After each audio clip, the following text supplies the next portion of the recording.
Mano a Mano. El presidente Sebastián Piñera advirtió hoy que habrá tolerancia cero frente a la corrupción. Esto en referencia a las denuncias por supuestas coimas al interior del Ministerio de Obras Públicas en la región de la Araucanía.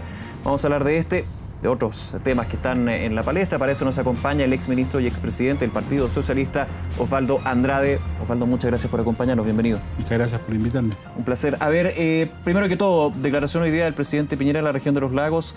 Cero tolerancia para la corrupción, obviamente con el contexto de estas 12 denuncias ya por el MOB de la Araucanía. Nuevamente, denuncias que evidentemente tienen que ser investigadas por el Ministerio Público, pero que pueden afectar la visión ya en desmedro que se tienen de las instituciones. ¿Cómo lo evalúa usted? Bueno, es precisamente esa frase que usted plantea lo que debiera preocuparnos, sin perjuicio de la gravedad del asunto en sí mismo. Y es que en un clima y en un momento político institucional de desprestigio, que se incorporen más elementos a ese desprestigio, evidentemente no hacen sino abonar la tesis que está todo malo y que hay poco para hacer, que no sea un cambio radical. Y desde ese punto de vista, le reitero, sin perjuicio de la investigación que hay que realizar y ojalá rápido, con celeridad. Pareciera ser que ya hace un rato que estaba esto y se tomó conocimiento a propósito de una denuncia pública. Varias denuncias, de hecho, de exintendentes de la región de la Araucanía. Claro. Tal vez en eso ha faltado un poquitito de mayor prolijidad desde el punto de vista de entregar más información a tiempo y con mayor certeza. Hasta ahora lo que tenemos es una investigación, una persona que es denunciante a un ex parlamentario que ha tenido una profusa participación en los medios y que ha insistido y reiterado, pero todos quedamos con la duda de hasta dónde está esto, qué sé yo, si es efectivamente un entramado más general que involucra una región. Ahora ya se está pensando en una cuestión más nacional, en un ministerio que efectivamente maneja una cantidad de recursos extraordinario. Y con lo preocupante que usted decía, Osvaldo, al principio, en un contexto donde ya uno dice, bueno, esto pasa siempre, o esto ha pasado siempre, como que ni siquiera se espera la investigación, que la justicia actúe, los datos, sino que ya por un sentir, una sensación térmica, se da por hecho que las coimas, que la corrupción existe. Es que ese es el punto, porque lo que yo he sentido es que lo que se ha provocado... La preocupación ciudadana más bien ha estado en que una persona que denuncia, un empresario que además tiene sus propios problemas, un cuasi lobista que niega y que nadie dice nada respecto a una grabación que aparentemente involucra a un entonces subsecretario, hoy día ministro. Pero lo que me preocupa a mí es que lo que queda la sensación es que hay institucionalizado un sistema y pareciera ser que con respecto a ese sistema es lo menos relevante, sino más bien los personajes que están involucrados. Y créame que sin perjuicio que con los personajes que están involucrados hay que ser particularmente severo, me preocupa que se instale la idea que esta es una forma de operar ordinaria, cotidiana, y por lo mismo finalmente pareciera ser que hay que tolerarlo. O sistemática muchas veces. Sí. Y si usted le agrega a esta preocupación de que una de las formas de salir de los temas de desempleo, de qué sé yo, es precisamente a través de la obra pública, que esencialmente está vinculado con el Ministerio de Obras Públicas y se establece un manto de duda respecto a cómo el MOB funciona, esto termina siendo peor. Hay una investigación del Ministerio Público, pero también ya hay miradas desde la política. De hecho, ya se habla de la posibilidad de en marzo, cuando termine el receso legislativo, llevar a cabo una comisión investigadora sobre este caso. ¿Es una buena alternativa? Sabemos que las comisiones investigadoras, usted de hecho estuvo presente en varias, bien emblemáticas. Hay varios casos donde efectivamente dan insumos que de hecho se presentan a la justicia, al Ministerio Público. Está la percepción también de que las comisiones investigadoras buscan responsabilidades políticas, pero no van al fondo y no generan cambios, por ejemplo, en algo tan relevante como es eventuales casos de corrupción. No me siento grato con lo que le voy a decir porque yo ya no soy parlamentario y estuve allí y presidí la Cámara, pero mi impresión es que, francamente, estas comisiones investigadoras tienen una partida muy interesante con mucha expresión mediática y después, en el tiempo, se van diluyendo y terminan votándose con muy poco quórum, qué sé yo. ¿Y por qué se diluyen? ¿Por qué se desinflan, podríamos decir? Porque mi impresión es que más que primero hay algunos problemas estructurales, solo pueden investigar acciones del ámbito público, de organismos públicos, en esto siempre hay involucrados públicos y privados, para que haya cohecho tiene que haber, ¿no es cierto? Y en segundo lugar, porque creo que el impacto que buscan muchos de los parlamentarios es más bien el impacto inicial. Vamos a hacer una... y eso en este cuadro además genera una connotación pública relevante. El impacto político público, digamos. Y además porque en este país, desgraciadamente, las culpabilidades se establecen al principio, no cuando terminan las cosas. Entonces, este conjunto de elementos creo que yo quiero confiar más en la investigación del Ministerio Público, concentraría allí el esfuerzo y lo que sí trataría de que esto tuviera celeridad, que se aclarara pronto. Mire, si a mediados de marzo nos encontramos con un hoyo negro ahí en un mar de confusiones o cuestiones ocultas, es combustible adecuado para... En una de esas se organiza una marcha contra. Claro. Entonces, yo creo ¿Usted cree que una comisión investigadora sería más bien testimonial y no yo concentraría, no yo lo diría de otra manera, yo concentraría el esfuerzo en el Ministerio Público. Yo creo que ahí hay mejores herramientas de investigación. Mire, en una comisión de esta naturaleza en el Parlamento uno no puede citar a un privado. No. Se le puede invitar. O sea, yo estuve en la comisión que investigó este tema de los paraísos fiscales, qué sé yo, e invitamos al hoy día presidente, y claro, no tenía ninguna obligación de ir. Su señora tampoco, sus hijos tampoco. Entonces, queda un poquito trunco, ¿no? Y de ese punto de vista creo que el Ministerio Público tiene mejores herramientas. Osvaldo, lo quiero llevar a temas de política propiamente tal, con lo que es el proceso constituyente, y me quedo con las declaraciones que el día de hoy entregó a Radio Cooperativa el alcalde de Santiago. Él dijo: yo voto por el apruebo, por una nueva constitución. No digo que la constitución actual sea mala, pero de todas maneras criticó lo que era la campaña del terror de los momificados, así lo dijo, que no quieren cambiar nada. Sí, a mí me produjo una cierta tranquilidad porque... En una entrevista de días anteriores yo hablé de los momios y después dije, pucha, estoy utilizando un lenguaje que ya está un poquitito fuera de lugar, se me va a criticar por volver al pasado. Y después de escuchar al alcalde de Santiago me siento más tranquilo porque veo que las nuevas figuras de la propia derecha no tienen ningún empacho en utilizar el mismo concepto. Y yo creo que tiene razón. Sin perjuicio de que él está por una opción, que la aprueba, está bien, y me parece... Pero él da cuenta de tres fenómenos que coexisten. Uno, una división en la derecha contundente. Dos, una división en el partido del presidente contundente, del presidente de la República. Y tres, ratifica una cierta opinión que se ha dado que la perspectiva de generar temor, pánico, de las campañas del terror, son parte de la naturaleza de la derecha. Los que tenemos más años... y nos acordamos del sí y el no, y nos acordamos de todas estas campañas, la campaña cuando era el candidato del presidente Lago, estaban siempre cargados de una inesquivable decisión de generar pánico en la población. Pero en el rechazo también uno puede ver hasta el minuto en redes sociales, en mensajes, en mirada también de algunos protagonistas del escenario público. También, quizás no campaña del terror, pero sí campaña del miedo e incertidumbre. Si no aprobamos una nueva constitución, vamos a seguir peor de lo que estamos ahora. Es que en estas cosas las polaridades generan este problema y creo que el gran enemigo del proceso constituyente es precisamente la radicalidad de las polaridades. Tanto la enfermedad infantil como la nostalgia de la dictadura terminan juntándose porque algunos no quieren y a otros no les gusta.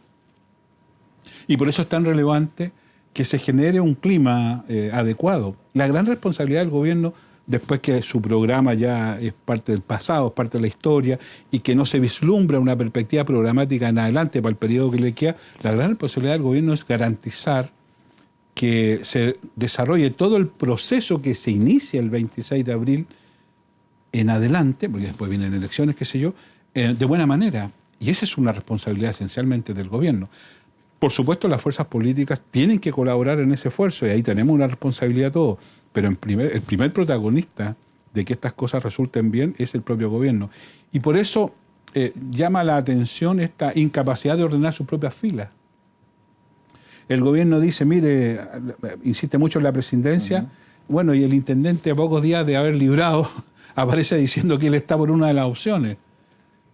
Bueno, ¿quién le hace caso a quién? Claro, por ejemplo, no es lo mismo, pero el comité político también muestra a personas donde se habla del rechazo tajantemente, como Jacqueline Van Rieselberghe, y también de Mario Desbordes. No son funcionarios del gobierno, pero están dentro del comité político que funciona todos los lunes. El ministro de Hacienda en su momento expresó su disposición al apruebo y O sea, no... Hay que ser presidente, ahí le pregunto a Osvaldo Andrade, porque la presidencia, unos dirían, a ver, pero dejemos esta cosa me va a perdonar la palabra, de cartuchismo en términos de no decir lo que en verdad uno piensa. No tengo por qué perdonarlo porque creo que es la palabra adecuada. Uh-huh.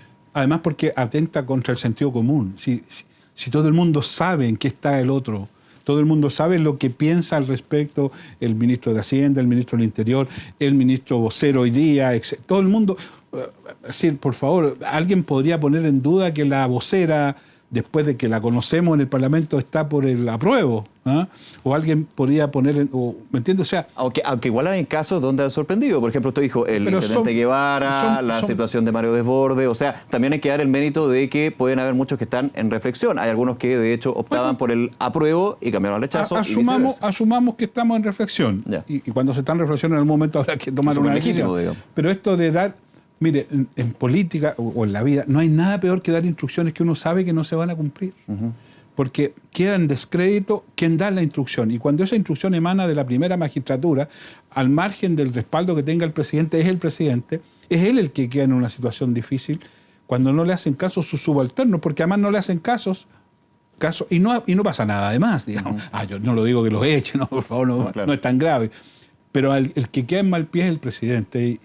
Y yo preferiría en ese sentido que cada uno manifestara su opción. Usted habla de un desorden en la fila en este caso, pero ¿qué pasa también con la oposición? ¿Cómo la ha visto? Porque vemos que hay distintos comandos, distintas campañas, distintas visiones, que todas van por el apruebo, pero con matices que son bien distintos uno de otro. En la oposición yo creo que hay dos problemas de fondo que hacen muy difícil enfrentar esto con un margen de unidad mayor.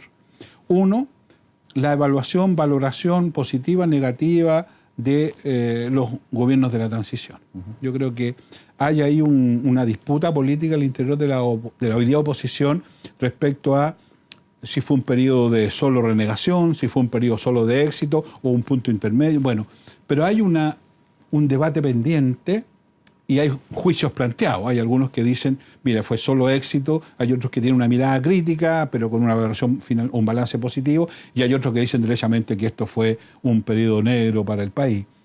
Todo eso coexiste en la oposición y, claro, genera una disposición a futuro un tanto distinta. Uh-huh. Y en segundo lugar, y también hay que decirlo, hay una apreciación no del todo nítida y unívoca respecto al tema de la violencia.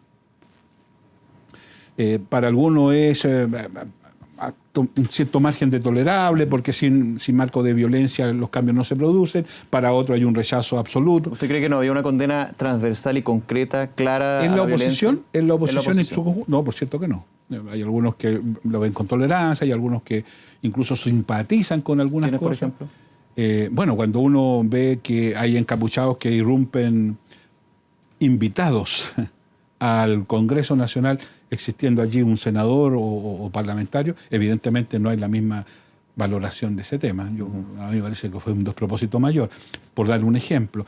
Pero estas dos cosas que son más de fondo generan una cierta incapacidad de poner el ahínco en una cierta unidad inequívoca de la oposición respecto al apruebo. Sin perjuicio de lo cual, y si se tiene un propósito común, yo entiendo, van a haber el comando, probablemente van a haber, como decía alguien, van a haber muchos matices en esto, claro. Pero finalmente el esfuerzo que hay que hacer es inesquivable, entre otras cosas, ¿sabe por qué? Porque aquí la rueda de la fortuna no está clavada. Los que creen que esto es carrera corrida pueden estar cometiendo un tremendo error. ¿Usted considera, por ejemplo, que apruebo o rechazo es muy relevante cuál va a ser la definición, pero más importante aún también es la participación y cuánto sustento electoral tiene el ganador del plebiscito? Es que... Porque muchos dicen que, claro, si gana el apruebo o el rechazo, pero hay una abstención altísima, finalmente los procesos que vienen para hacia adelante no van a tener mucho fondo y pueden generar aún más problemas. Es que si uno tuviera ese conjunto de aprehensiones que son absolutamente razonables, lo que deberíamos entonces concluir en primer lugar, antes de hacernos cargo de esas aprehensiones, es cómo logramos desde el punto de vista de la oposición, una mayoría sustantiva que respalde la prueba, ya sea desde la participación, y para eso hay que resolver el problema de los independientes, el problema de la paridad y cualquier dificultad que pongan en tela de juicio la participación, no la legitimidad, la participación de los ciudadanos y ciudadanas, deberíamos haber tenido voto obligatorio, etcétera. Y en segundo lugar, porque la forma como uno encara este asunto, va a marcar lo que viene después. O sea, este es un partido de varios tiempos. Sí, claro.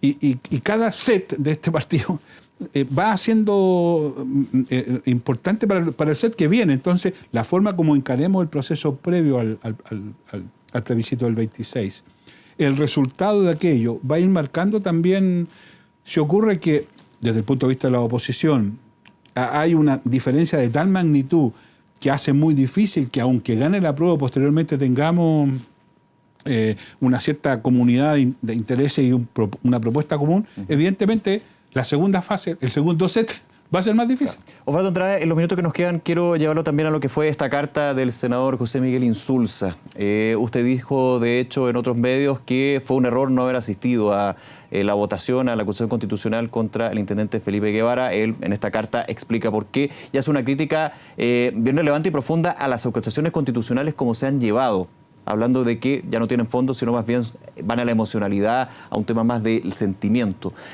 ¿Cómo evalúa usted esa carta y esa mirada que pone José Miguel Insulza sobre un tema que ha sido criticado por el gobierno y Chile Vamos?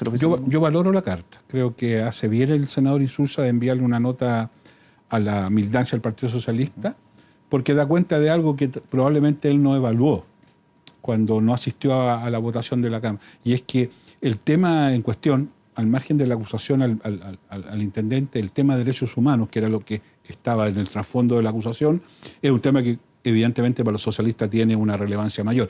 Por eso la crítica a los dos senadores socialistas que no concurrieron tiene un peso político desde el punto de vista nuestro mayor que al resto, que también me parecen críticas, pero naturalmente yo no le voy a exigir a los demás lo que los socialistas nos exigimos en este ámbito. Es muy dramático en nuestra historia en este ámbito como para que esto sea un fenómeno simplemente de un acontecer más. Y desde ese punto de vista, yo reitero, creo que la carta hace bien, sin perjuicio que yo creo que él debió haber dicho estas mismas cosas en el hemiciclo. Es una gran diferencia, ¿no? Sí, pues, sin duda alguna, porque eso implica que en el estrado que la ciudadanía le concedió, en el hemiciclo, él puede plantear este punto de vista. Y además, como todo el mundo entiende que los senadores actúan como jurado y en consecuencia su votación en conciencia, uno tiene que estar dispuesto a respetar las argumentaciones. Y allí podría haber dicho todas estas cosas, pero desaprovechó esa oportunidad. Y yo creo que eso fue un error. Deje contarle una historia muy cortita personal. En el primer gobierno del presidente Piñera se votó el reajuste del sector público y estábamos empatados en la Cámara.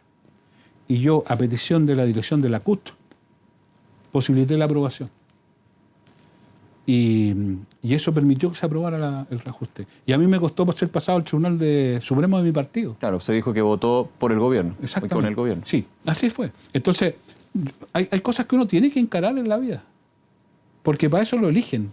Entonces yo esa crítica se la hago a él y se la hago a Quinteros también. Y valoro la carta. Ahora, respecto al contenido de la carta, yo creo que, al margen de la consideración respecto a la acusación constitucional, y que siempre hay que verlas en su mérito, es una facultad, es un derecho, yo no la desacreditaría de esa naturaleza, pero sí me gustaría creo que vale la pena hacerse cargo de dos afirmaciones que tienen que ver con lo que le dije al principio respecto a los dos temas más de fondo que hay en la oposición.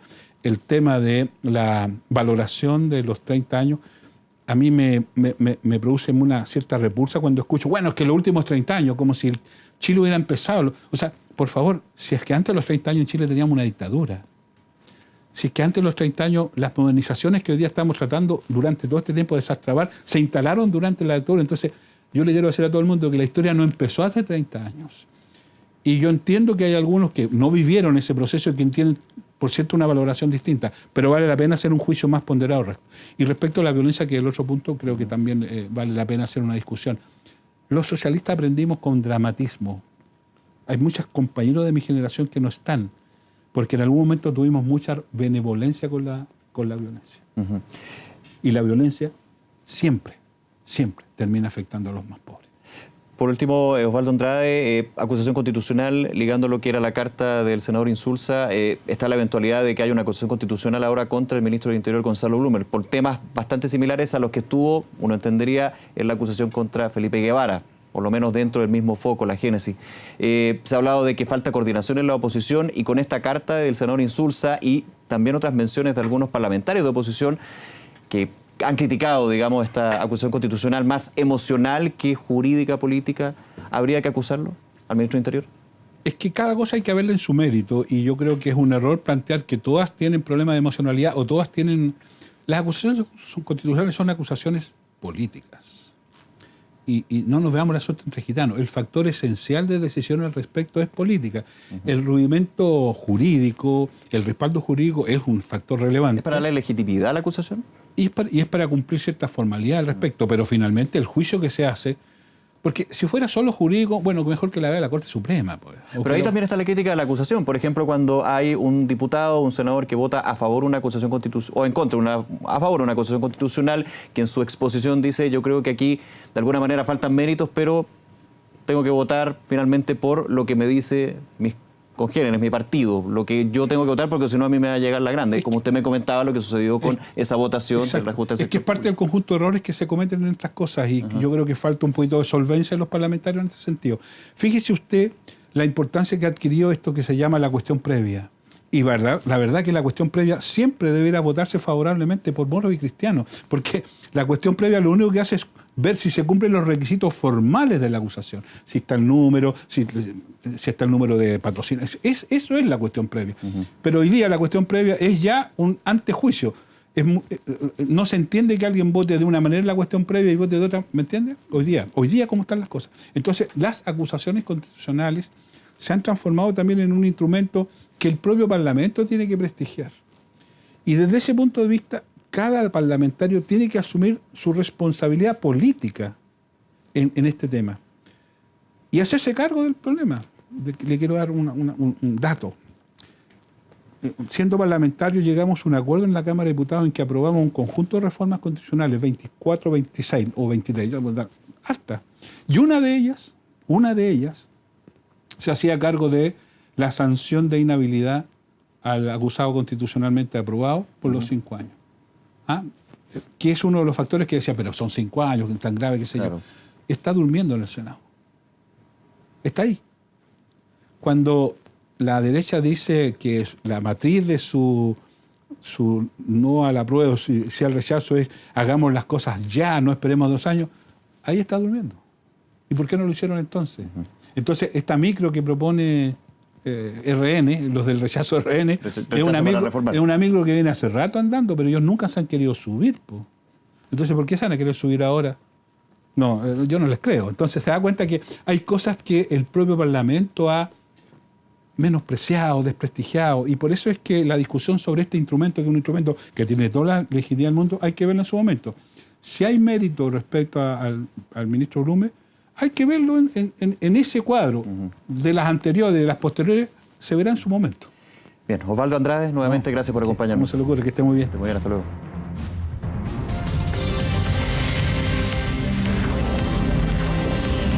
Mano a mano.